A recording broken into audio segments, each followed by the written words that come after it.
As the train pulled away, I saw my daughter waving at me, her face glowing with a wide smile. It had been nearly 2 months since she last saw her father, so I knew she must have been eagerly anticipating their reunion. I sent a message to my husband just as my daughter boarded the train. About 4 hours later, after I had returned home, my phone rang. It was my daughter, just as I had asked her to call me when she arrived. I expected her to share the news of her arrival. "Hello, Sarah. Did you make it to San Francisco and catch up with your dad?" Her response was unexpected and tinged with distress. "Mom, can you come and pick me up, please?" "What's wrong? Did something happen?" "I didn't get to see Dad." "What do you mean?" "I don't know what's going on," she said, her voice trembling. "I haven't heard from him, and when I went to his house, a strange woman turned me away." "What?" "Let me introduce myself. I'm Liddy. I live with my husband, Robert, and our 11-year-old daughter, Sarah. I was still in college when I became pregnant with Robert's child, so now I'm 32 years old. Despite the challenges, I managed to finish my degree with support from my parents. Since then, I've been a stay-at-home mom. The unexpected pregnancy and our early marriage brought a lot of confusion and concern from those around us, and we faced some difficulties. Robert assured me that he had always intended to marry me and that our marriage was only a matter of time. After graduating from college, my husband landed a job at a prestigious company. With a generous starting salary and the benefit of company housing, we were able to avoid financial struggles and enjoy a happy life together. Although we didn't experience a traditional honeymoon phase, we were perfectly content. Our daughter was so beautiful that any concerns about our early marriage quickly faded. My husband adored her and took care of her on weekends, which allowed me to relax and spend time with friends. I didn't have to worry about dressing up or anything like that, and I had no complaints about our life. As time flew by, our daughter started elementary school. By then, my husband had been with the company for about 7 years and had earned a promotion. His increased responsibilities meant he came home later and later.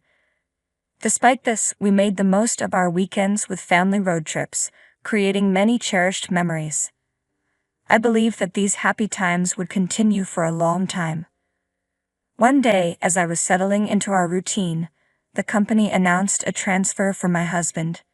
Despite our arguments about family considerations and the fact that our daughter is now 11 years old, the company insisted on the move.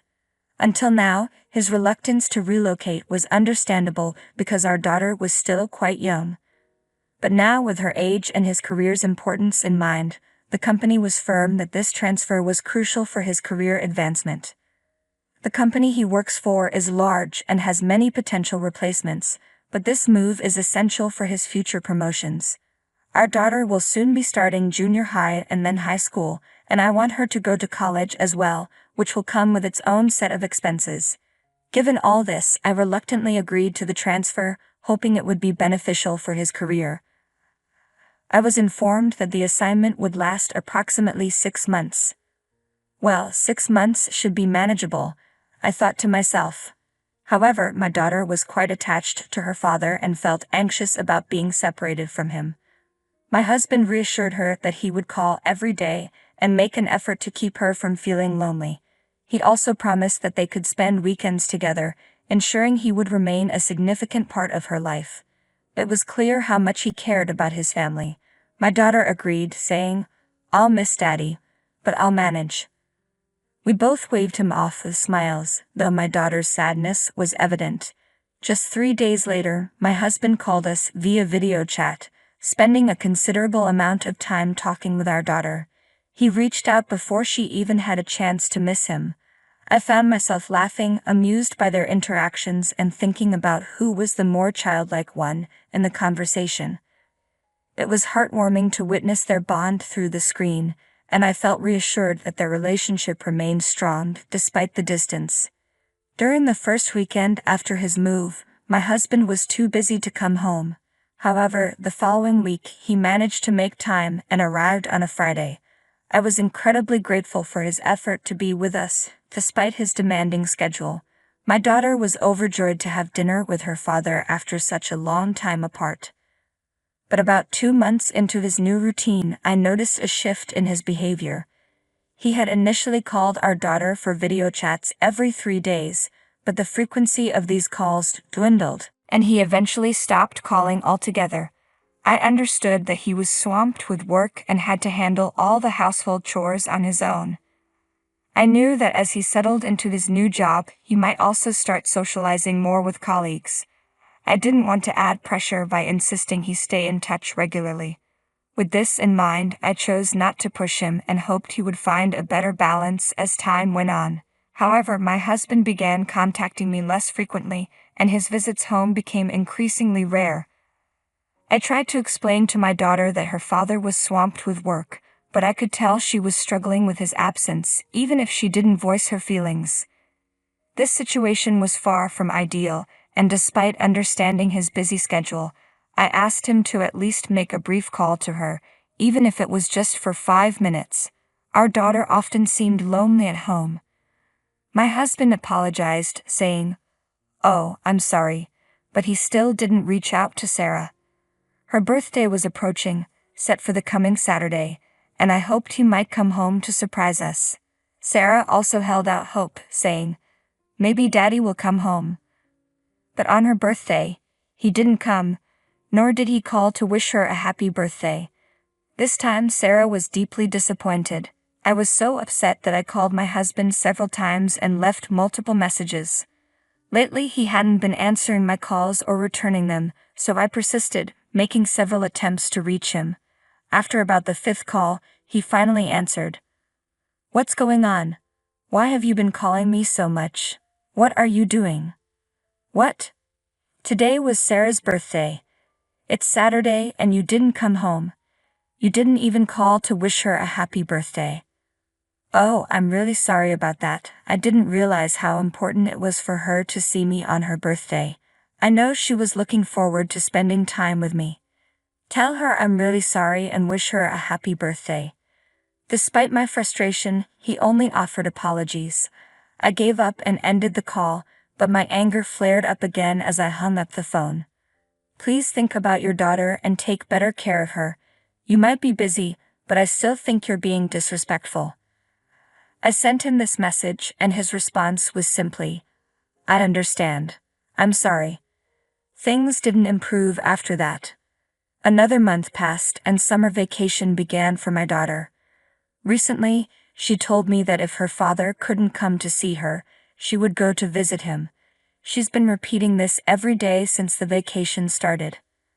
I decided it was a good opportunity to let my daughter visit my husband on her own. She was eager for the adventure and excited about trying something new. We live in Los Angeles and my husband is in San Francisco, so she could easily travel by train. I would drive her to the station, and my husband would pick her up at the other end. He agreed to the plan, and finally, my daughter would get to see her father after a long time apart. On Saturday, I saw her off, and as the train departed, she waved at me with a wide smile. It had been 2 months since she last saw her father, so I knew she was really looking forward to this reunion. I sent a message to my husband as soon as my daughter boarded the train. A few hours later, around noon, after I had returned home, my daughter called me. She had boarded the train early that morning, and I assumed she was calling to let me know she had arrived and met up with my husband, possibly after having lunch together.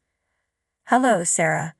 Did you make it to San Francisco and meet up with your father?" Her response was unexpected and filled with distress. "Mom, please come and pick me up right now." "What? What's wrong?"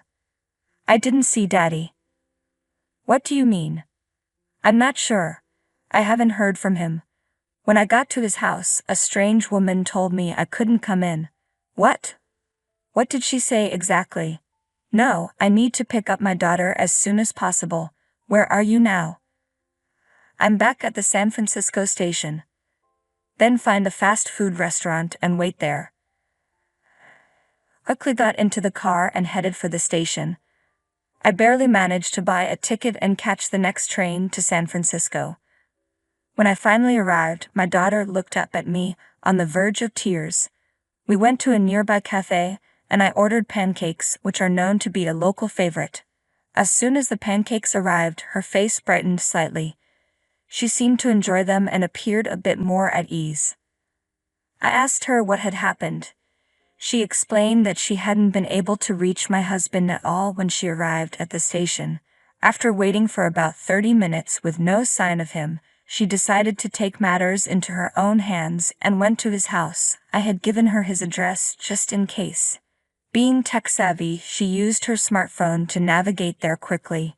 When she arrived and rang the doorbell, a woman's voice answered. "Who are you?" My daughter, taken aback, managed to respond, "I'm here to see my dad." The woman told her to go home and that she couldn't see her father because she was a nuisance. Without even opening the door, the woman ended the conversation. Feeling rejected, my daughter returned to the San Francisco station. Fury overwhelmed me. If my husband's new circumstances meant our daughter couldn't see him, then it was time to take action. I told my daughter we were going home, and as soon as we arrived, I began preparing to move out. When I explained the situation to my parents, they were outraged and offered to help however they could. For the time being, they agreed to let us stay with them until I could find a new job. Later, my husband called and asked, "I didn't see Sarah at the station. Did something happen?" It seemed that my husband's mistress hadn't informed him that she had turned away his daughter. There were no messages from him on Sarah's phone when I went to pick her up, and I began to suspect he hadn't even gone to the station. I was stunned but decided to let it go for the moment. On the way back, Sarah fell ill and we had to return home. I texted my husband to explain that I had just finished at the hospital and apologized for not being able to call him. He responded with, "I see. I understand."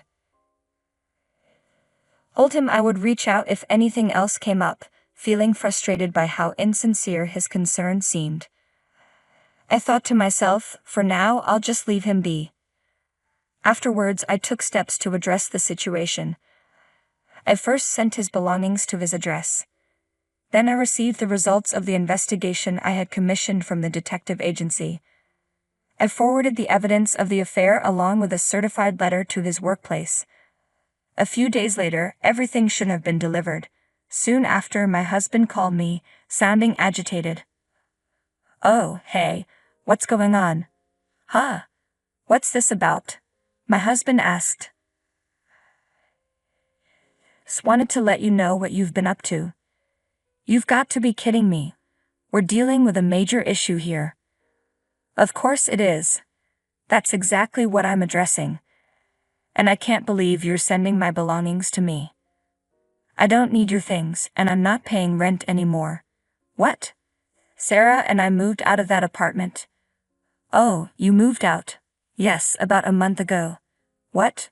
So no one lived there for a month, and we still had to cover the rent?" "Well, that's true, but the lease was in your name, so that's not my problem." "No. You're about to fall 2 months behind on rent and eviction is imminent." "Is that why I've been getting calls from an unknown number? We could be in serious trouble if we lose that apartment. Why don't you just stay in San Francisco?" "You sent a certified letter to the company. Now they know about my affair and are calling in a replacement from headquarters to move me back to Los Angeles. If you send me all this stuff, it'll complicate my return, and to make matters worse, I don't have a place to stay in Los Angeles." I nearly laughed at how well the plan had worked, but I managed to stay composed. "You've caused Sarah and me too much pain for there to be no consequences. This isn't over. I'm going to file for divorce and I'll be demanding alimony and child support." "Oh no. Let's handle this through the lawyers and get it all settled." I hung up the phone and immediately hired a lawyer. The process unfolded as planned. The divorce was finalized without any issues, and I secured alimony from both my ex-husband and his affair partner. I also filed for child support from him. The scandal of his affair led to his return from the transfer, making him the subject of ridicule within the company. He faced scorn from female colleagues and lost all prospects for promotion. However, he couldn't resign because he needed to fulfill his alimony and child support obligations. He must be deeply embarrassed. My daughter has become disillusioned with him. When he reached out to apologize and asked to see her, she declined. He truly deserves this. Meanwhile, I found a job and my daughter and I now live happily together in a new apartment. I'm committed to working hard to support her and to watch her grow up. 4-0 Mini.